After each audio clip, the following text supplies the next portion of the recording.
Hi నాన్న. Hi hi hi. ఈరోజు ఏంటంటే మనం ముఖ్యంగా సమ్మర్ వచ్చేసింది. ఎంత ఎండలంటే అసలు ఫ్యాన్ వేసుకున్నా కూడా వేడి గాలి.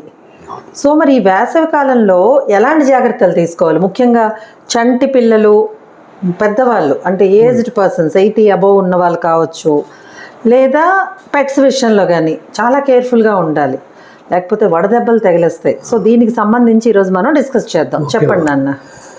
మామూలుగా టెంపరేచర్ తక్కువ ఉంటుంది, ఈ మధ్యని 38, 9, 40 అబవ్ వచ్చేస్తుంది. దీని వడగాల్పులు, ఉష్ణోగ్రత, హీట్ స్ట్రోక్ ఏ పేరు పెట్టినా ఇది వాతావరణంలో మార్పుల వల్ల ఎన్నో నష్టాలు ఉన్నాయి. అదేవిధంగా అది మన బాడీ మీద హార్మ్ చేస్తుంది.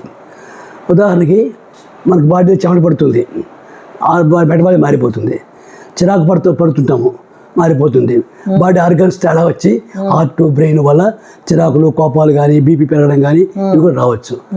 ఇంకా కాకుండా బ్యాక్టీరియా చేరి వాటర్ ద్వారా వచ్చే ఇన్ఫెక్షన్స్, ముఖ్యంగా టైఫాయిడ్, సాల్మోనెల్లా వచ్చేది, డయేరియా, ఫుడ్ పాయిజనింగ్. ఈ వేసవికాలంలో ఈ బ్యాక్టీరియా ఎక్కువ వచ్చే తేడాలు వచ్చి రిఫ్రిజిరేటర్ కూడా పనిచేయట్లేదు. 1 అవర్ కన్నా 30 degrees కన్నా ఎక్కువ పనిచేయదు. అవి 40కి దాటిపోయినప్పుడు మనం వాడుతున్నటువంటి ఫుడ్ హ్యాబిట్స్ పెట్టి బయట అసలు తీసుకోకూడదు, కానీ మనం చేస్తుంటాము. 10 to 4 అసలు బయటికి వెళ్ళొద్దని చెప్తున్నారు, హెచ్చరికలు కూడా వస్తున్నాయి. ఆ హెచ్చరిక తీవ్రంగా ఉంటే చెప్దాము. ఇప్పుడు 10 to 4కి ముందే పని చేసుకుని ఇంట్లో కూర్చొని చేసుకోవచ్చు. ఇది చేసుకుంటే కొంత కాపాడగలము. అలాగే ఎక్కువ 2-3 years పైన తీసుకోవచ్చు. హైడ్రేషన్ వాటర్ కూడా తీసుకోవాలి. వీళ్ళతో కూల్లో కూర్చోవాలి. 10 to 4లో ఇంట్లోనే కూర్చొని పని చేసుకుంటూ ఒక బయటికి వెళ్ళవలసి వచ్చినప్పుడు కూడా కళ్ళుకి దెబ్బ తగులుతుంది. సన్ గ్లాసెస్ కూడా పెట్టుకోవచ్చు, ప్రొటెక్షన్ సన్ చాలా వరకు. అదేవిధంగా నీటిలో దిగినప్పుడు స్క్రబ్ టైపర్స్ లాంటి జబ్బులు కూడా టిక్స్ వస్తాయి. వాటి వాటర్ బాటిల్ ద్వారా చెవిలో చేరి చెవిటి వచ్చేస్తుంది. అందుకే చెవి ప్రొటెక్ట్ చేసుకోవాలి. యూత్ కూడా చాలా మంది షికారు కానీ వాటికి వెళ్ళినప్పుడు కూడా ఆ జాకెట్ వేసుకోవాలి. ఆ నీటి వడగాల్పులు వస్తున్నాయి. అదేవిధంగా నార్త్ సైడ్ కూడా మంచు కరిగి సడన్గా వరదలు వచ్చేస్తున్నాయి. వాటి వల్ల నష్టాలు వస్తున్నాయి. వడగాల్పులతో పాటు కానీ 26లో మనకి 2026లో గవర్నమెంట్ కూడా హెచ్చరిక చేసింది. ఈ ఉష్ణోగ్రత వల్ల, ప్రకృతి మార్పుల వల్ల అనేక పరిణామాలు వచ్చి వాతావరణం దెబ్బతీసి వడగాల్పులు, టార్నడోస్ అంటే తుఫాన్ లాంటివి, సముద్రంలో కెరటాలు పొగడం కానీ, దుమ్ము ధూళి కొట్టుకుపోవడంతో మనుషులు కొట్టుకుపోవడం కానీ కూడా జరుగుతున్నాయి. ఇది పెద్దవాళ్ళకి తట్టుకోలేకపోతే చిన్నపిల్లలు తట్టుకుంటారు. ఇక్కడ ఏంటంటే తట్టుకోవడానికి తీసుకోవాల్సిన జాగ్రత్తలు, ఫుడ్స్ ముఖ్యంగా ఆహారం ఎలాంటిది తీసుకోవాలి? ముఖ్యంగా out side food cancel, processed foods వీటిలో రిఫ్రిజిరేటర్ పెట్టిన కూడా మంచిగా అనుకుంటాం, కానీ ఫ్రిడ్జ్ పని చేయట్లేదు. ఫ్రిడ్జ్ అప్ టు 30% చేసినప్పుడు మన బాడీలో ఎంత కాస్తుంది అంత చేయాలి. ఎందుకంటే బాడీ 40 దాటినప్పుడు ప్రకృతి మన బాడీ టెంపరేచర్ మారిపోతుంది. చిన్నపిల్లలకి కానీ, పెద్దవాళ్ళకి కానీ, ముసలి వాళ్ళకి కానీ ఈ టెంపరేచర్ వల్ల హీట్ స్ట్రోక్ పెరిగిపోయి హైపర్పెరెక్సియా, మీల్స్, వైరల్ వస్తున్నాయి. డెంగీ పెరిగిపోయి వాటి వల్ల డెంగీ ఫీవర్, ప్లేట్లు పెరిగిపోతున్నాయి. కొన్ని రకాల జబ్బులు వచ్చి మస్కిటో పెరిగిపోయి అవి వస్తున్నాయి, మస్కిటో జబ్బులు వస్తున్నాయి. డెంగీ లాగే మరికొన్ని జబ్బులు. ఈ కాలంలో లైమ్ డిసీజ్ అని ఒకటి ఉంది. ఇది హార్ట్ మీద పనిచేస్తుంది. ఇది ఎక్కువ జ్వరంతోనే వస్తుంది. లైమ్ అంటే బాడీ శీతో తగ్గిపోయి ఇమ్యూనిటీ తగ్గించేసి హార్ట్ కానీ లంగ్స్ కానీ దెబ్బతీస్తుంది. దాని పేరు లైమ్ డిసీజ్. ఈ టైంలో ఎక్కువ వస్తుంది. సో ఇవన్నీ కూడా అన్నిటికంటే మెయిన్ ఏంటంటే డీహైడ్రేట్ అయిపోతూ ఉంటుంది బాడీ. డీహైడ్రేట్ అవ్వకుండా చూసుకోవాలి కదా. డీహైడ్రేట్ అవ్వకుండా పిల్లలైతే బయటికి వెళ్ళకూడదు. పెద్దవాళ్ళని బిఫోర్ 9 10 చూసి ఆఫ్టర్ 4 పెట్టుకోవాలి. వాటర్ కూడా తాగాలి. వీటితో పాటు లైఫ్ స్టైల్ మార్చుకుంటూ యూత్ కానీ తాగాలి.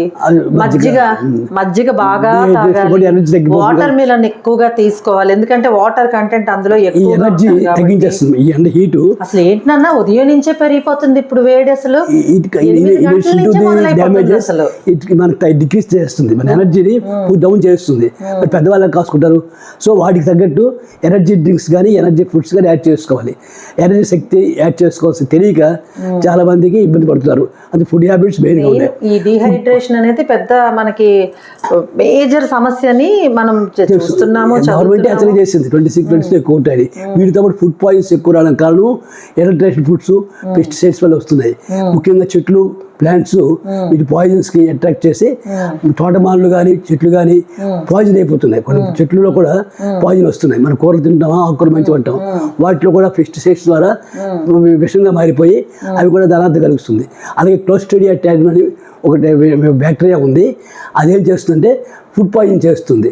స్టెఫిలోకాకస్ అనే అందుకు ఫ్రెష్ ఫుడ్ తీసుకోవాలి ఎప్పుడు కూడా. మనం ఊరికి నిల్వ పెట్టుకొని ఫ్రిడ్జ్ లో పెట్టుకొని కాకుండా అక్కడ ఏదో ఫుడ్కి వెళ్ళారు, పెళ్ళికి వెళ్ళారు, 1000 మంది చనిపోయారు, ఇక్కడ హాస్టల్లో ఉన్నారు, 100 మంది స్టూడెంట్స్కి ఫుడ్ పాయిజన్ వచ్చింది, వాంతులు వచ్చాయి, వికారం వచ్చినారు, వీళ్ళు మందులు జాగ్రత్త పెట్టుకోవాలి. జ్వరానికి క్రోసిన్, వాంతికి ఫలానా మందు, విరోచనలు ఎక్కువ వస్తాయి కాబట్టి ఫ్లూయిడ్స్ ముఖ్యంగా. ఈ ఫ్లూయిడ్స్ కావాల్సిన సెలైన్ ఎక్కిస్తారు, నార్మల్ సెలైన్, రెగ్యులర్ లాక్టేట్.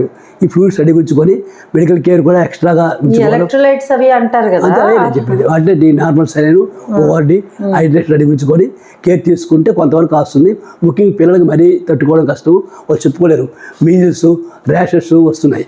వీటితో పాటు రొమటైడ్ ఆర్థరైటిస్ జబ్బులు వస్తున్నాయి.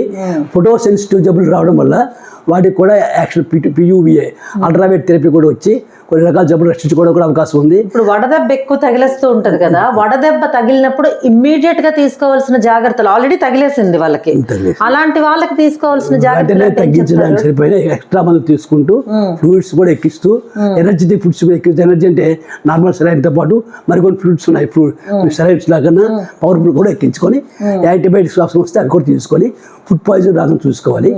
యాంటీబయాటిక్స్ కన్నా వాంతులు రాకుండా చూసుకోవాలి. చెమట కన్నా చూసుకోవాలి. చెమట ఎందుకు ఎక్కువ అవుతుందంటే మరి కొంచెం పోతుంది, వాడికి ఎక్స్ట్రా యాడ్ చేసుకోవాలి. హీట్ తట్టుకునే శక్తి పిల్లలకి లేదు, ముసలివాళ్ళకి అసలు లేదు. యూత్లో కూడా వాళ్ళ లైఫ్ హ్యాబిట్స్ వల్ల కూడా కొంత తగ్గించుకుంటున్నారు వాళ్ళు. సో జాగ్రత్త తీసుకొని ఈ జాగ్రత్తలు తీసుకుంటే కొంతవరకు వాళ్ళది కళ్ళది పెట్టుకోవడం, చెవులోకి వెళ్ళడం, నీటిలో తీసుకొని చెప్తున్నాం. ఇవి గవర్నమెంట్ కూడా హెచ్చరిక చేసింది.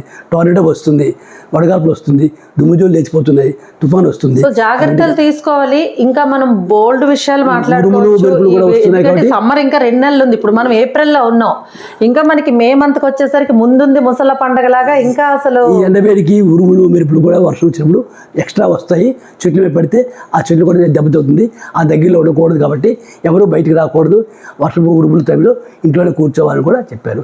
వాటి ప్రొటెక్షన్ కూడా ఏర్పాటు చేసుకో మంచిది. సో మనం ఇంకా బోల్డ్ విషయాలు మాట్లాడుకుందామండి. ఇంకా ఎలాంటి జాగ్రత్తలు రోజు వస్తున్నాం కాబట్టి ప్రతిరోజు మధ్యాహ్నం 2 to 5 మేము చేసే లైవ్, నేను మా డాక్టర్ నాన్నని వచ్చేసేయండి. బోల్డ్ విషయాలు ఇంకా మాట్లాడుకుందాం. ఆరోగ్యం గురించి, ఆనందం గురించి చాలా విషయాలు మాట్లాడుకుందాం. సంక్షిప్తంగా వచ్చే విషయాలు లైవ్ లో స్పెండ్ చేద్దాం, చర్చించుకుందాం. థ్యాంక్ యూ నాన్న.